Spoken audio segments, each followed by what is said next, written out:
Hi, my name is Olajide Olagunju, and then I'm the author of the book How to Resolve a Conflict, which I'm trying to share with you on the screen.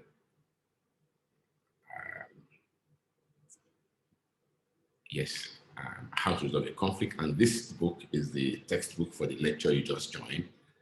And the lecture is How to Resolve a Conflict lecture series. And where we are today with you is How to Resolve a Conflict lecture 49. How to Resolve a Conflict lecture 49. That means there are 48 lectures we've covered.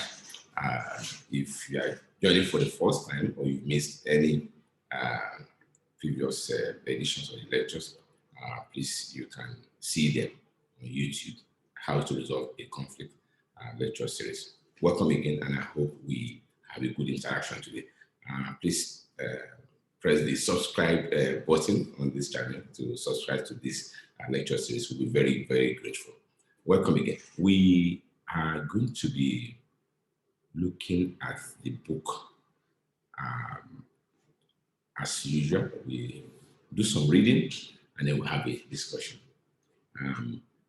We've for some time been looking at the person of the mediator, his functions, his roles, his personality, and all that it takes to be a good, shall I say, thoroughbred mediator that applies best practice. We've been doing this under various topics, principles, helping people to determine realities and forgive me to do reality tests and all of that. Today we're talking about power, and that's a big framework of the mediator. Power. So let's read and then we'll have a discussion. It might be useful to reflect on the place of inter-party power at mediation. We note that mediation works where there is a parity of power in the relationship between the parties, so that the more powerful party does not deploy a superior bargaining power. Just generally speaking of power, why is it important?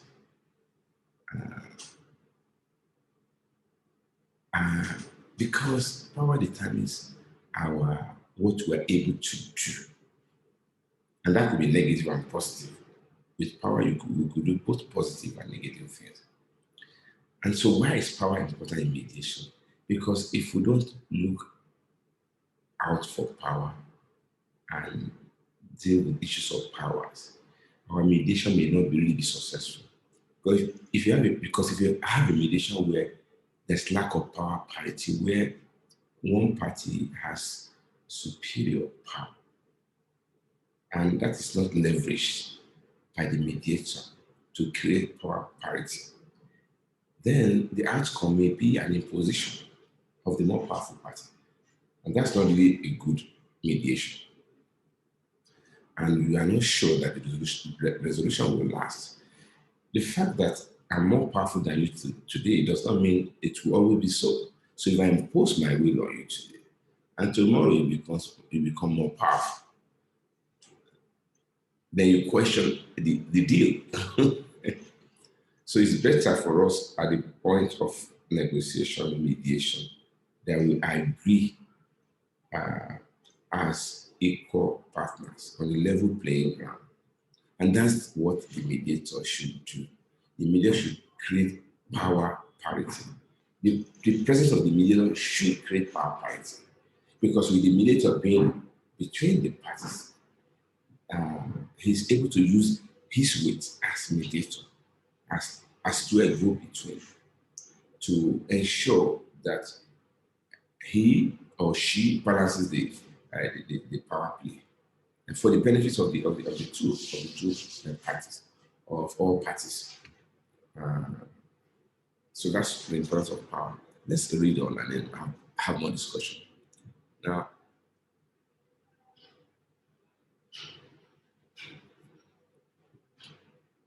personality clashes. Let's talk about personality clashes.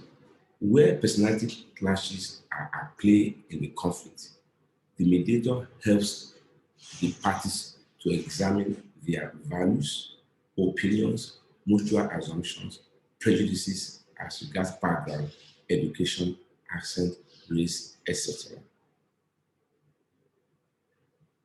So, similar to power, personality is also important, in fact, very related. Sometimes our display of power is a function of our personality. I think we are more, uh, forgive my use of word, aggressive personalities. And so probably there's a tendency, if it's not controlled and measured and toned down, to want to dominate. Uh, but I think we should look at specific issues mentioned under personality clashes here.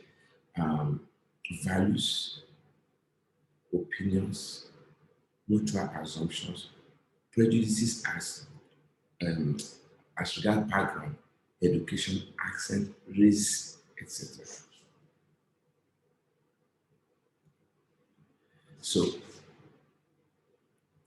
when issues of personality come up in mediation, what the mediator is doing is helping the parties look again at their values, their opinions, their mutual assumptions, and their prejudices as it relates to pedigree or background, education, accent, race, and so on and so forth. Why is this important? Because our values shape our world. Our opinions also shape our world. Our assumptions shape our world. Our prejudices shape our world. So our personality, the way we behave, the way we relate is a function of these things, values, opinions, assumptions, prejudices. The one that probably interests me the most is prejudices, especially the one that has to do with accent. Maybe because I think of my accent from time to time, you know. Especially, I like to be sure that my accent is not a distraction. So I speak English with an accent that's a mixture of the other languages that form my background. Now, if you focus on my accent, you may be distracted and you may be actually more dangerous, more negative. You may be behave to me in a way that is prejudicial because I do not speak like you. So my behavioral patterns affect the way you relate to me. And that comes under the discussion of personality. I think values also, I find that very interesting. When we come to the mediation table, what values are we coming in?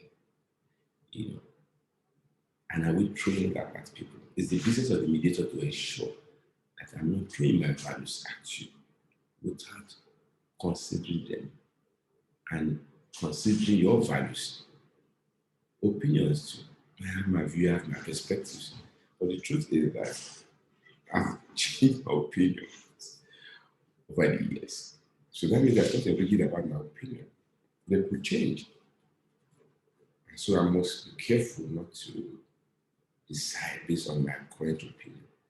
And more importantly, my mediator must help me to re-examine my opinions to see whether they are always tenable and whether they are relevant for the conflict resolution at hand. Mutual assumptions also come into play when we're talking about personality clashes. What do you think about me? What do I think about you? It is the business of the mediator to help us unmask those assumptions because they may be wrong. Your assumption about me may be wrong. My assumption about me may be wrong. It is the business of our mediator to help us look at them again so that we can unpack them and situate or resituate them, or actually jettison them because they may not be valid and they may not be useful for the conflict resolution process. So you can see how important issues of personality are, because our personality is our whole person at this point in time. And that means it affects our dispute resolution process. So the mediator must take into consideration when helping us to resolve our conflict. I think we can stop here and then continue next lecture. That will be lecture 50. That number 50 is very interesting number. So we'll see you in lecture 50. Thank you again for joining.